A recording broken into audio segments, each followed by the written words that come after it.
FY BCom semester 1માં આપ સર્વનું હાર્દિક સ્વાગત છે. હવે આજે આપણે તમારો માર્કેટિંગ વિષય જે છે એને શરૂ કરવા જઈ રહ્યા છીએ.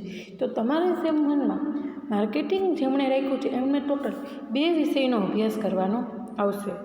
જેમાં પહેલું માર્કેટિંગ છે પર્સનલ માર્કેટિંગ અને બીજું માર્કેટિંગ છે એ ઇન્ટરનેશનલ માર્કેટિંગ છે.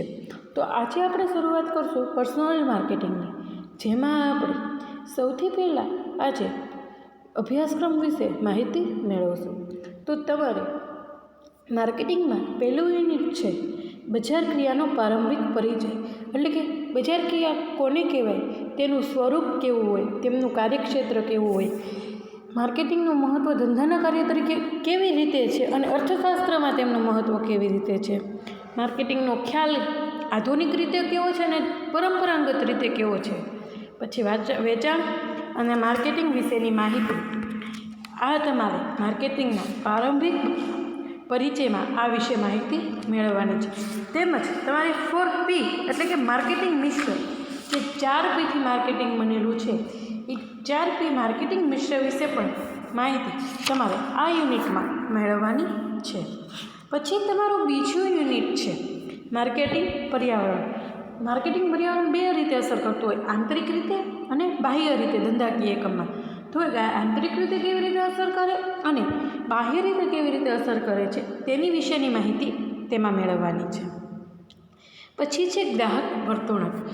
તો કે ગ્રાહક વર્તણૂક એટલે કે ગ્રાહક કેવી રીતે વર્તન કરે છે તેના વિશે માહિતી મેળવવાની છે.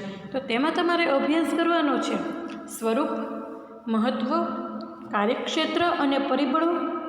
અને તેમજ યુનિટ 2માં પાછું બીજું પણ ભાગ છે બજાર વિભાજન, એટલે કે બજાર વિભાજન કેવી રીતે કરવામાં આવે છે, બજારના અલગ અલગ વિભાગો કેવી રીતે પાડવામાં આવેલા છે તેનો ખ્યાલ, મહત્ત્વ, સામાન્ય આધારે વિભાજન અને લક્ષ્યાંકિત બજાર, એટલે કે લક્ષ્યાંકિત બજાર ટાર્ગેટ માર્કેટ, કે કઈ વસ્તુને ટાર્ગેટમાં રાખીને બજારમાં કાર્ય કરવામાં આવે છે, ટાર્ગેટ માર્કેટ વિશેની માહિતી પણ તમારે યુનિટ 2માં મેળવવાની છે. ત્રીજું તમારું યુનિટ છે પેદાશ, એટલે કે વસ્તુ. તો વસ્તુનો ખ્યાલ, ગ્રાહક અને ઔદ્યોગિક પેદાશો, એટલે કે ગ્રાહક અને ઔદ્યોગિક પેદાશ વિશેની માહિતી, પેદાશનું આયોજન ધંધાકીય એકમમાં કેવી રીતે કરવું તેના વિશેની માહિતી, અને એનું આયોજન થઈ જાય પછી બજારમાં એને વિકાસની ગતિ તરફ કેવી રીતે લઈ જવું તેમની માહિતી. પછી છે પેકેજિંગ, એટલે કે કોઈપણ વસ્તુને તમે ઉત્પાદન કરો છો તેનું પેકિંગ કેવા પ્રકારે કરો છો એની માટે પેકેજિંગ, તેની ભૂમિકા અને કાર્યો. પછી છે બ્રાન્ડ નામ અને ટ્રેડમાર્ક, એટલે કે કોઈપણ વસ્તુને તમે જે બ્રાન્ડ નામ આપો છો, બ્રાન્ડ આપો છો એ અને ટ્રેડમાર્ક. પછી વેચાણ પછીની શરત, કોઈપણ વ્યક્તિને તમે તમારી વસ્તુ વેચો છો તો વેચ્યા પછી ગ્રાહકને કેવી સેવાઓ આપો છો, વોરંટીની, પછી સર્વિસની, તો વેચાણ પછીની કેવી સેવા આપો છો તે. અને પેદાશ જીવન ચક્ર, કે કોઈપણ પેદાશ હોય એનું જીવનચક્ર હોય છે. તો પેદાશ જીવનચક્ર મોસ્ટલી 4 તબક્કામાં વહેંચાયેલું હોય છે. એ 4 તબક્કાનું પેદાશ જીવનચક્ર છે કે પેદાશ પહેલાં પ્રવેશ કરે છે, પછી વિકાસ કરે છે, પછી પરિપક્વતાના સ્થાને પહોંચે છે અને છેલ્લે પડતીના તબક્કામાં હોય છે. તો પેદાશ જીવનચક્ર વિશે માહિતી મેળવવાની છે. અને ચોથું અને છેલ્લું યુનિટ છે તમારું કિંમત. તો કે કિંમત કેવી રીતે બજારમાં કાર્ય કરે છે, કિંમતનું બજારમાં મિશ્રમાં શું મહત્ત્વ છે, પેદાશ અને કિંમતને અસર કરતા પરિબળો. કેમ? તો કે કોઈ પણ કિંમત છે એ પેદાશની જ નક્કી કરવામાં આવેલી હોય, એટલે કે પેદાશ અને કિંમતને અસર કરતા પરિબળો. પછી છે કિંમત નીતિ અને વ્યૂહરચના, એટલે કે કિંમત નીતિ અને તેની વ્યૂહરચના કેવા પ્રકારે અપનાવેલી હોય છે એ.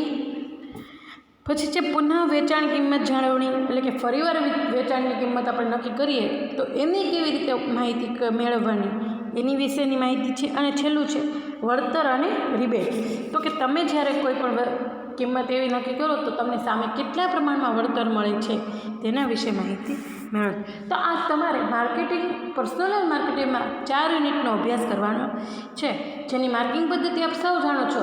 પહેલા યુનિટના 18, બીજા યુનિટના 18, ત્રીજાના 17 અને ચોથાના 17.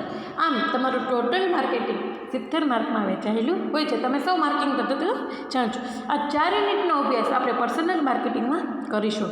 હવે નેક્સ્ટ વિડીયોથી અને નેક્સ્ટમાં આપણે હવે યુનિટ નંબર 1 તરફ જઈશું અને તેની વિશેની માહિતી પ્રાપ્ત કરીશું. Thank you students.